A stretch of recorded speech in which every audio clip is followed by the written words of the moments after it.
Goal 4. "A meeting with music!" shouted Glenn. Barry gestured for the nearest girl to turn down the CD a little. "Just finished, mate," he said into the phone. "I'm grabbing a late lunch. Look, I'm having real trouble tying up this Gavin Harris deal. But I've got a kid here who's special. Very, very special." "Yeah, I know. You said. Can you get me some video on the kid?" "Video? Are you crazy? Forget it, Barry, and I hope you choke on your late lunch." Glenn hung up, and Barry was left holding the phone with no one to speak to.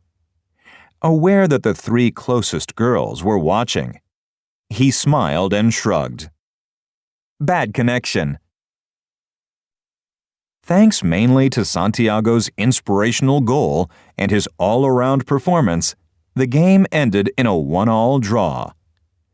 The Americanitos lifted their game in the second half and almost stole the match when, close to the end, their star man thundered a shot against the goalposts. But a draw was a fair result, and as Santiago joined his grandmother and Julio at the touchline, he saw Glenn walking toward them. "You played great, son." Santiago nodded his thanks. "This is my grandmother and my brother." "And you are the agent?" asked Mercedes quickly. "No, grandmother," said Santiago. "This man arranged for the agent to come." Glenn wasn't looking forward to the next bit, but they had to know. "And I'm afraid he didn't. He let me down. Said it was business, the usual excuses."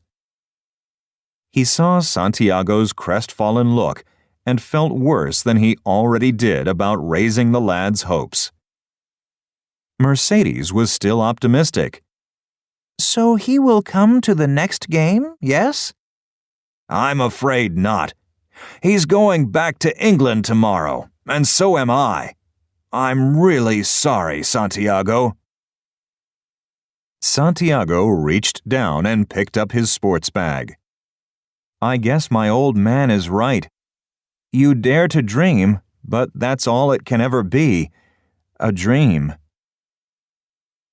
Glenn was inside the house, perched on the arm of a chair in the family den. He was making a transatlantic phone call, waiting impatiently for the call to be answered. Glenn felt as though he had let Santiago down. In his own playing career, Glenn had never been a headline grabber, a genius who could bring a crowd to its feet with a flick or a run, or a stunning volley from outside the box. He was more a workhorse, tenacious, the Mr. Dependable who never gave up. And he wasn't going to give up now. Not while there was still a chance. Slim, unlikely, but still a chance. The phone was answered, and a sleepy voice muttered, "Hello? Mr. Dornhelm, it's Glenn Foy." In Newcastle, Eric Dornhelm heard his wife sigh with irritation as his eyes cleared and focused on the digital clock. It read 3:32. "Glenn? Do I know you, Mr. Foy?" "I was your chief scout when you first took over. You fired me. Well, not exactly fired me. You wanted your own people. I understand that, and I don't hold it against you." "You don't? So why are you calling me at 3:30 in the morning?" Glenn smiled. At least he hadn't slammed the phone down. Not yet. "I'm in California. I've seen a player here. I think he's a remarkable talent." "And who does this remarkable talent play for?" "It's just local league. But the thing is, I'm on a plane back home tomorrow, and I need you to make me a promise." Dornhelm's wife turned over and hissed, "Eric," as she pulled the duvet up over her head. "Mr. Foy, said Dornhelm quietly. "You're waking me up like this just so I can make you a promise?" "Yeah. If the lad turns up on your doorstep, will you see him? Give him a run out. That's all I'm asking." Dornhelm laughed quietly. "That's all, eh? And if I make this promise, can I go back to sleep?" "Yeah, course you can, Mr. Dornhelm." "Then yes, Mr. Foy. Good night." He hung up, and Glenn smiled.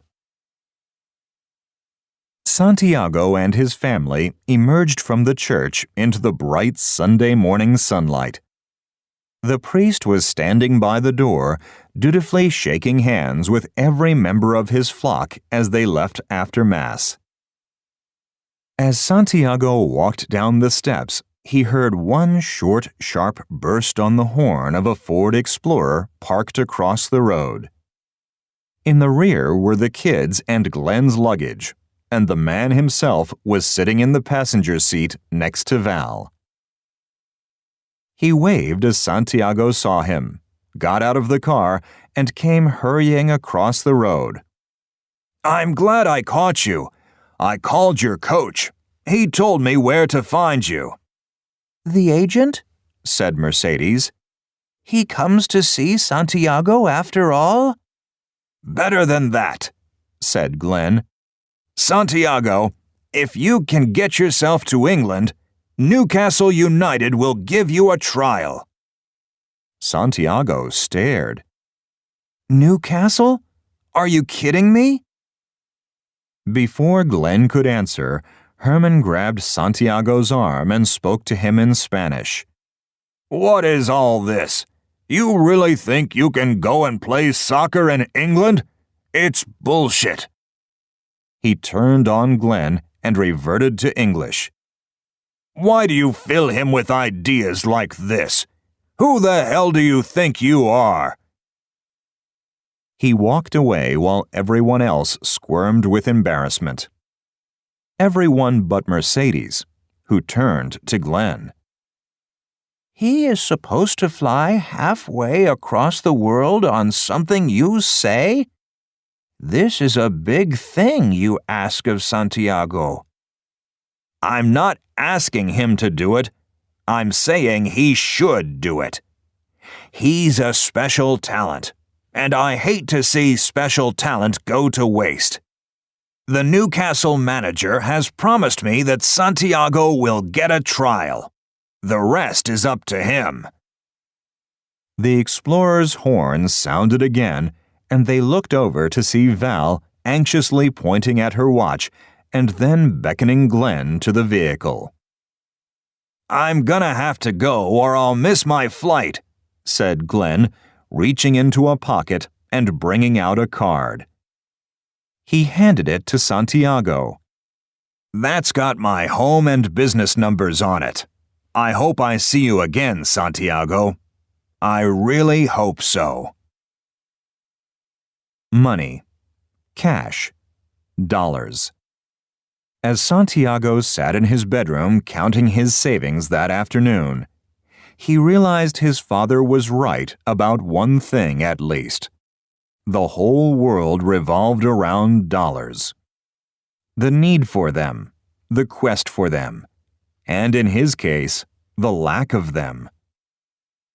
He didn't have enough cash to get to England, but as he stuffed the bills back into the old sneaker, he made up his mind he would earn what he needed to make the trip. It would take a little time, but he'd do it. Until now, Santiago had never quite known what he was saving for. It had just seemed like a good idea. Saving for something, someday. Now he knew exactly why. He had a goal. He was going to England, to Newcastle.